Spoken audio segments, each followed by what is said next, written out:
Namaste. Welcome to the Soma Matha online Sangha.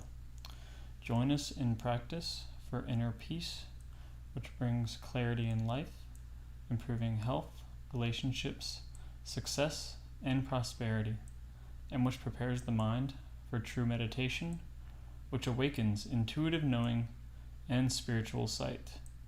Each week, we are announcing upcoming events and opportunities to participate in the activities of the Soma Matha organization based near Richmond, Virginia. Led by Swami Gananath, the Soma Matha is dedicated to spreading authentic teachings on spiritual yoga, mantra, meditation, Ayurveda, and other Vedic sciences for the peace of the world.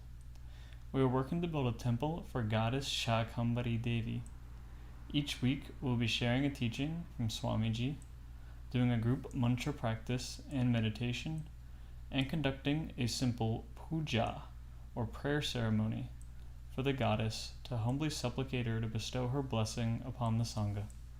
A Sangha is a spiritual community who come together to support one another in their practice. Each individual gains strength in their practice from the collective effort of the group. Sangha feeds our practice. It nourishes us and empowers our efforts. It smooths and balances the challenges we face as it lifts our consciousness into subtler realms. Namaste. I'm Grant Ottinger, and I've worked with Swami for a few years. He's asked me to lead the Sangha since internet connection is weak at the property and live broadcast difficult. Swamiji will be watching the Sangha and participating in the group practices and sending video teachings for the group each week. To receive, we must give. Our efforts to provide this virtual space are only possible through your support. We encourage all Sangha participants to formalize their connection by becoming Sangha members and pledging monthly support through our Patreon. There are 5 different tiers of support so that you can contribute according to your ability. All Sangha members will receive access to additional teachings and opportunities for support in their practice offered through Patreon. If you'd like to deepen your practice and your connection to the Sangha, please visit our Patreon and pledge your support. The link is provided in the description of this live video. Please help us to continue this service to humanity by deepening your spiritual connection and supporting our efforts in whatever ways you are able. For news, Swami's asked us to please continue the practice of daily lighting a ghee lamp or oil lamp and doing 108 repetitions of the Mahamrityunjaya mantra for world healing, specifically for the COVID situation around the world and in India. Reach out to us via the website for questions about this practice. We are still working to raise money to purchase a new property. We have so far raised only $20,000 of our goal of $300,000. The property is still for sale, and we are hosting viewings multiple times a week. We are praying for a smooth transition to a new place where we can offer our services and invite people for prayer and worship. We are still working to prepare the plants, animals, and items for a move to a new property, as well as finding a loan for the next property. Volunteers are needed, as well as monetary donations. Please reach out to us via the website for more information. Thank you very much. And now we will share a recorded teaching from Swamiji.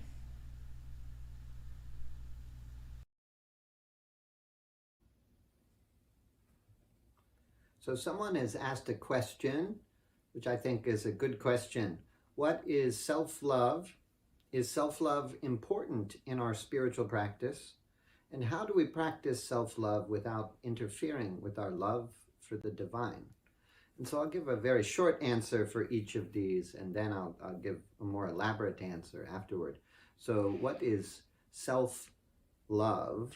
Self-love is loving oneself, not loving the outer aspects of who one is, not loving the changing aspects of the ego, but loving one's true self.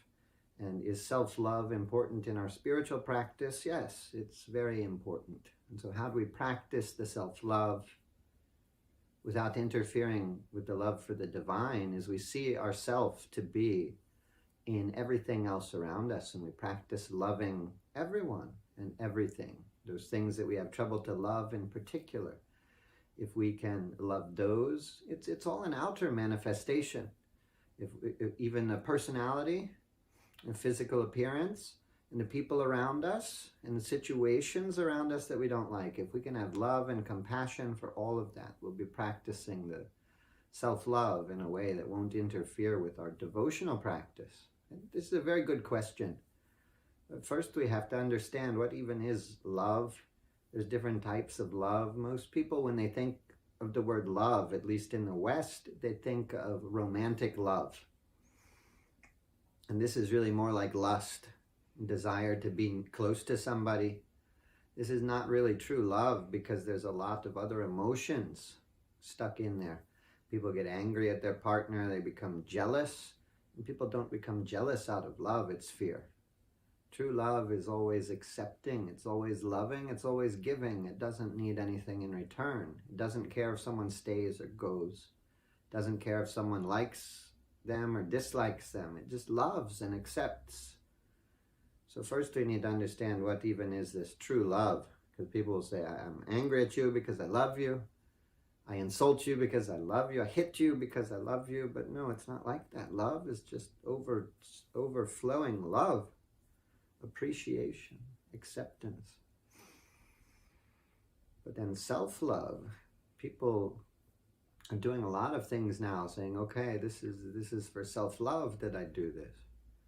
In the New Age traditions, there's a big emphasis. In the traditions of society as a whole now, there's a big emphasis on self-love, and they say, I'm going to shut people out of my life, self-love, because then I'll love myself. I don't love myself by having these bad people around me. It's as if they try to put the hatred onto the other people, to put the other people down in an attempt to try to build themselves up. This is just insecurity. This kind of thing increases one's hatred for themselves. Ultimately, when you put other people down, you'll feel guilty, you'll feel bad, and so you're not increasing a sense of love. We get so stuck in the outer aspect of our personality, and we think that's who we are, and we become so bound. We've got to rise above that. But to be able to do so, we might have to do some good deeds. If you hate yourself because you're guilty that you treated people badly, because you put them down, you might have to build people up in order to forgive yourself, and then to come to a place where you can love yourself. It's very realistic, but then there's a lot of very false people associate with the physical body. They say, I hate my appearance. I hate the way I look, so I'm going to put on this makeup. I'm going to work real hard and get this promotion, so I'll impress my parents and I'll impress my friends and my co-workers, and then I can love myself. I'll get this new pair of clothing, and then it will flatter my body and I'll look beautiful. Or I'll post an image on my social media without any clothing, and if I get some compliments, then I can love myself. But really, this doesn't increase true self-love, because it's reliant upon the external support. And if people are saying, oh, this is good what you're doing, you'll feel good. If they say it's bad, you'll feel bad. And so with things like this, we can go against the current to teach ourselves to practice true self-love. We could stop wearing the makeup. We could stop wearing the fashionable clothing. You could go to the secondhand store and buy all the fashions that are out of style, the bad-looking clothing. If you have some nice clothing, you could put a rip in it. I didn't mean to put a rip in it. I set myself on fire accidentally. I was doing the fire ceremony, set myself on fire. You know, but I don't care. I wear it anyway, you know? Like, I'm not like, oh, I need the nicest, cleanest, fresh dhoti to wear so people will love me and I can love myself. I feel just fine, you know, how I am. And I feel like society is so wasteful. I don't want a new dhoti. I'm sure some people will watch this video and say, oh my God, Swamiji is walking around in dhoti with hole in it. We need to buy him some dhotis and send it. But please don't. The society is too wasteful. If I had more time, I'd be sewing a patch on this thing. We need to use things. This is still perfectly good to use, perfectly beautiful to me, and even more beautiful because it's been touched and blessed by the Agni. So I have no worries there. But if you're always worried about, how to fashion the hair and how to make the hair smell clean and put all these chemicals and natural organic chemicals and all this kind of thing, don't worry about that. Do things for your health if it helps. If you're getting dandruff in your hair, then put some things to help with the dry scalp. If you're just worried about how it appears and how people will think you're smelling, don't worry. Go around without deodorant. Smell in your natural way. Go around without the latest fashions. Just wear some simple, plain clothing, very plain clothing. Just get a loose-fitting sweatsuit or something and just wear that everywhere, all time, same color every day. Cut your hair to look bad. Maybe cut off half of your hair or something so it looks crazy and no one will think that you're in style.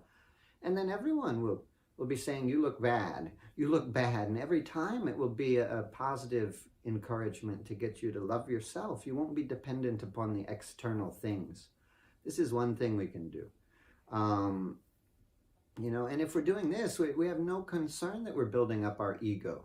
That's the problem, is that people don't have a sense of who the true self is. They associate with the body, they associate with the mind, they associate with the accomplishments. But really, we're not that. The true self is God. The Atma, the self is Brahman. The true self is God.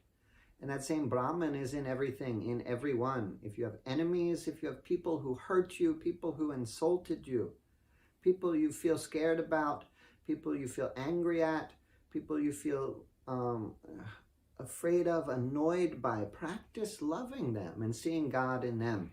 See that yourself is the self in them and love them.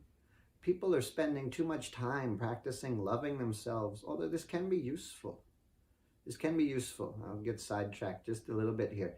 If you say, I'm ugly, so I can't love myself, I'm not smart enough, I can't love myself, then look in the mirror and look and say, I am smart, I am beautiful, I love you.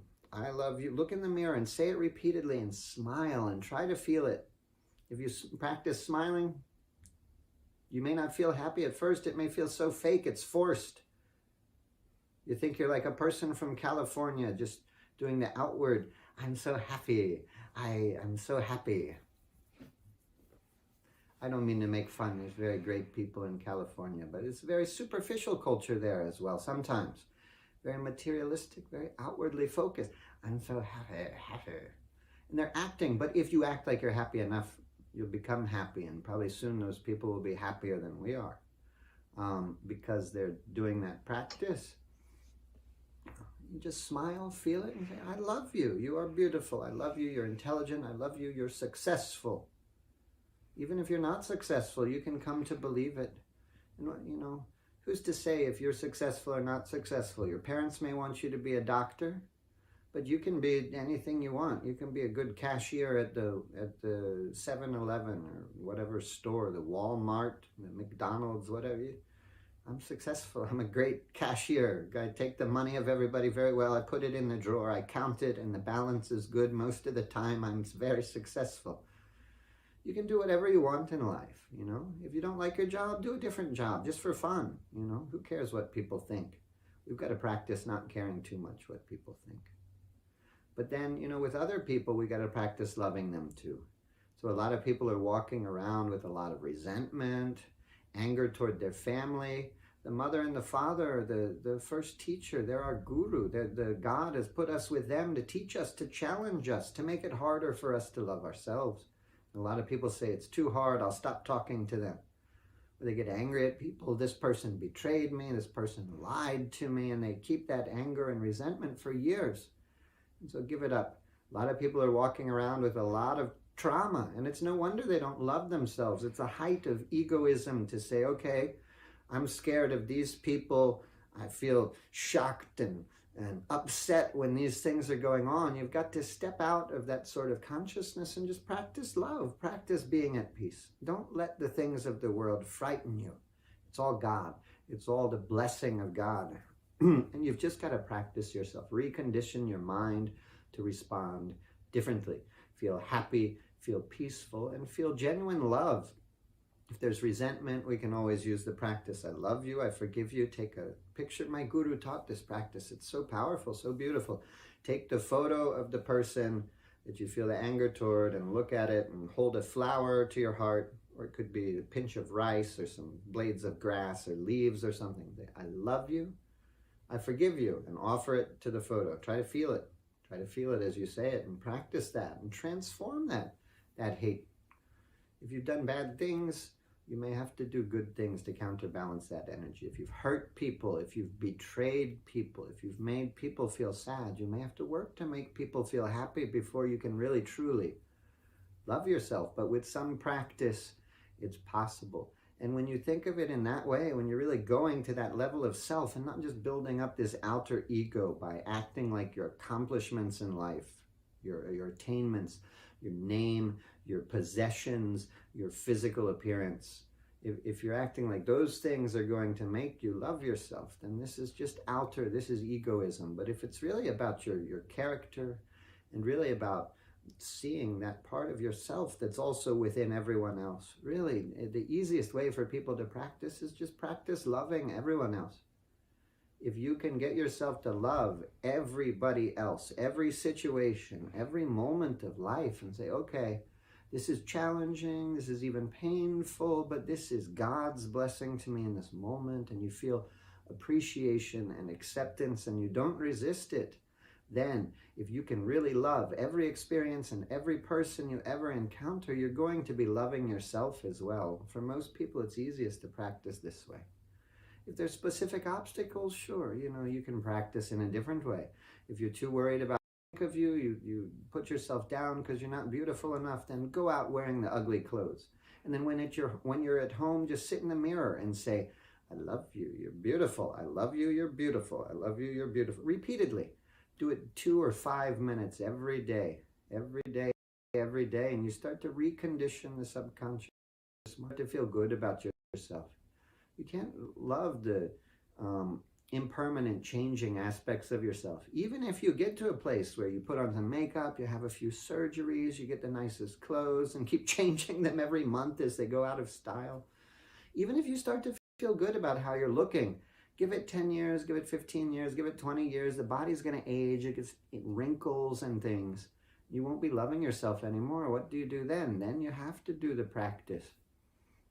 Unless society's beauty standard changes and the old people are now attractive, eventually you're going to have to do that practice because you can't do enough surgery and makeup and all that to cover eventually. Eventually you'll have to do that practice of loving yourself. And really, that's all you can do. Just sit there, I love you. You can't love the outer aspect.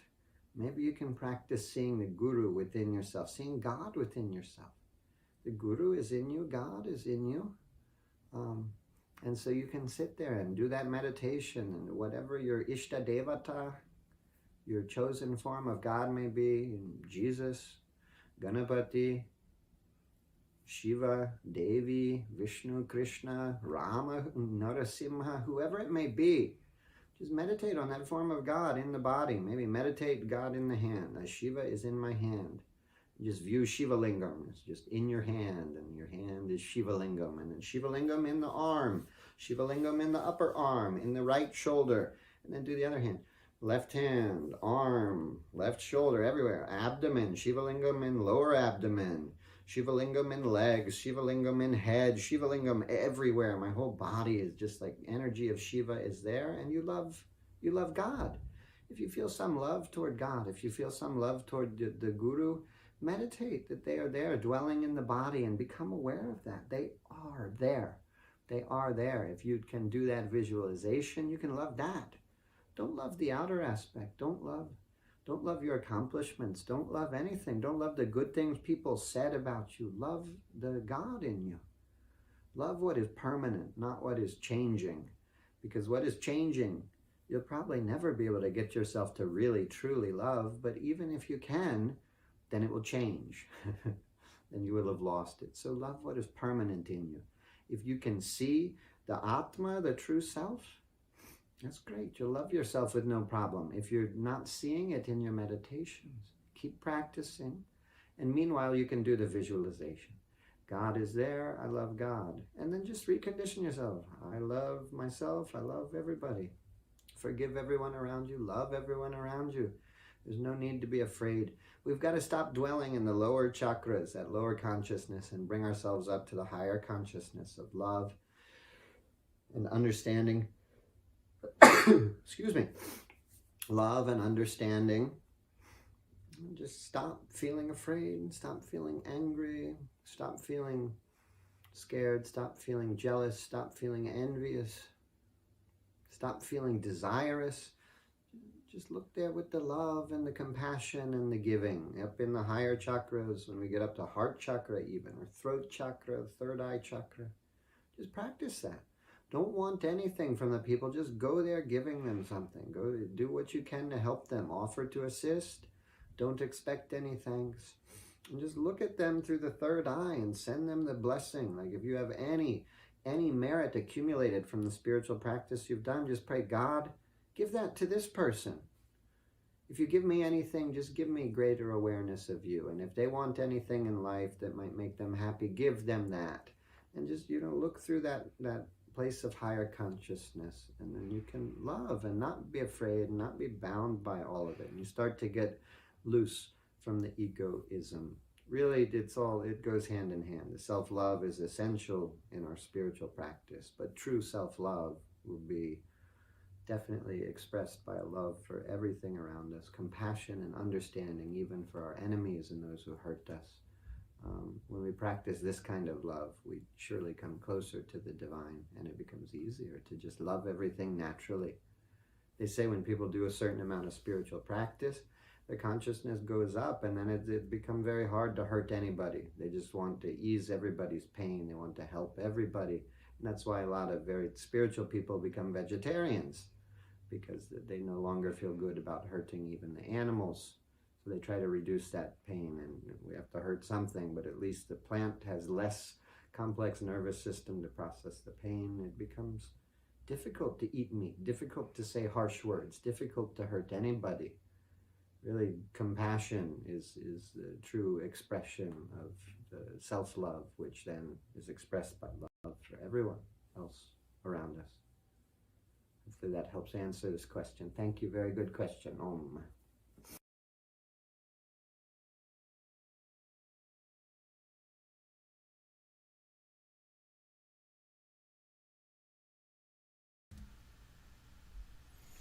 Thank you, Swami. Now for our japa practice, we will be doing the Devi Panchakshiri mantra. The Devi Panchakshiri is the 5-syllable mantra of the goddess. It is the same as the sacred Panchakshara mantra, Om Namah Shivaya, with the addition of the Shakti Bij Hreem. It uplifts consciousness to the highest state of peace and bliss.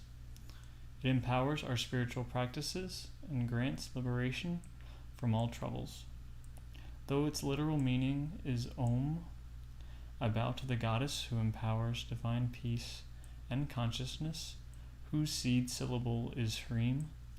True understanding of a mantra is in the spiritual experience it bestows to the seekers, as it elevates their level of awareness through dedicated practice over time.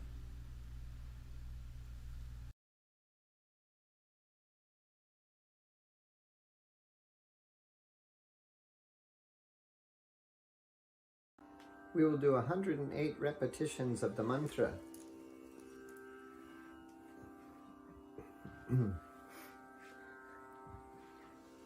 Om Hreem Namah Shivaya.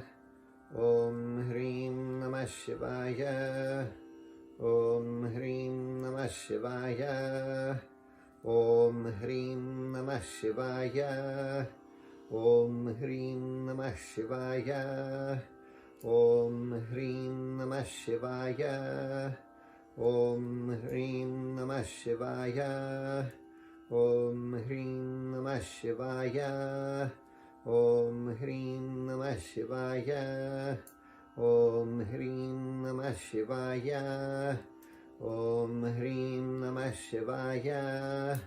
Om Hreem Namah Shivaya.